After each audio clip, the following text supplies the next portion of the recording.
Hi, I'm Tom Lomsdalen, and I'm the product manager for WATS. I'm here at the Espotel stand, and I want to show you a little demonstration of our product. So WATS is a software that allows you to plug into any kind of test systems. It's a plug-and-play integration with Testan, but we also have LabVIEW toolkits and .NET APIs. And you can make custom converters to collect data automatically from test machines.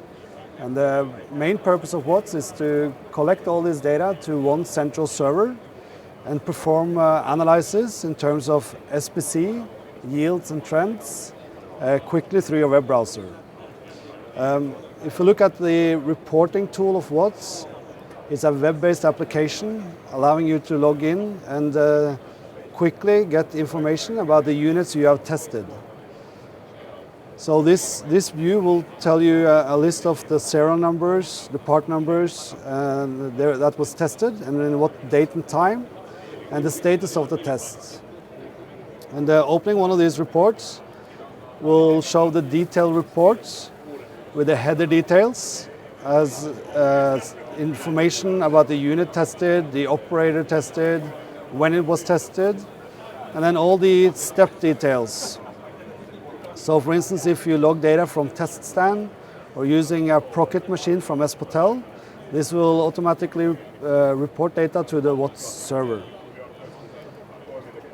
Looking at a product and test deal allow you to look at data in a higher level overview. So instead of looking at individual reports, we can go and see what is our production data for a period of time.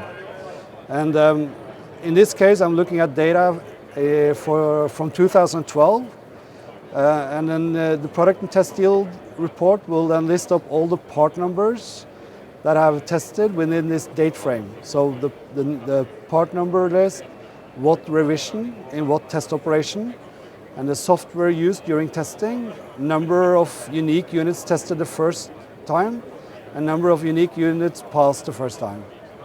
So this gives me a first pass yield of 73%. WATS can automatically recognize the first pass yield, the second pass yield, meaning how many units passed the second time you tested a unit. But if you look at the first pass yield here, it's telling me that 220 boards or so fails the first time.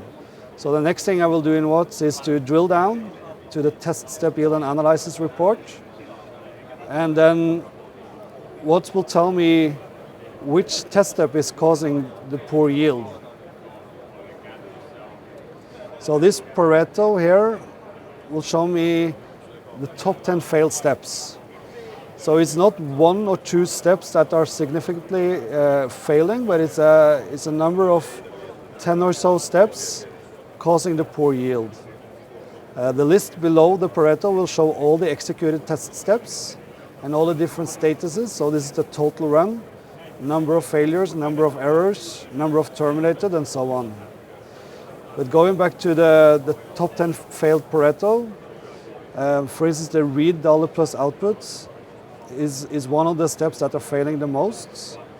So if I drill down and click on this link, WATS will now show a trend graph with all the numeric measurements for this one single test per serial number over time.